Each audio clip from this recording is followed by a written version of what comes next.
একটি মেয়েকে পটাবার জন্য আমি বিতর্ক করেছিলাম, কিন্তু আজকে তোমরা এসছো, কেউ প্রধানমন্ত্রী হবা, কেউ হিলারি হবা।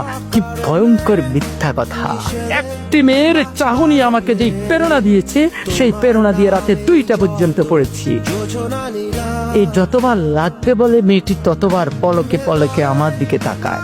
এখন আমি ঠিক বুঝতেছি না কি লাগবে কি বলে। পরে আমি একটু তেজিত হয়ে 4 জনকে ডাকলাম।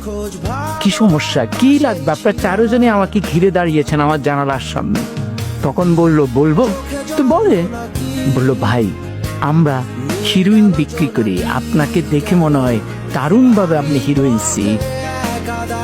বলে যে মেয়েটির কাছে আমি এয়ারপোর্টের সামনে নায়ক হয়ে উঠলাম, আখাউড়ায় হয়ে গেলাম হিরোইনসি, বাকি সময় আমি আর তার দিকে ফুলও তাকাইনি। কিন্তু মেয়েটি ওই হিরোইনসি বলার পর যে মুচকি হাসি দিয়েছে, সে হাসিটি আজও আমি ভুলিনি।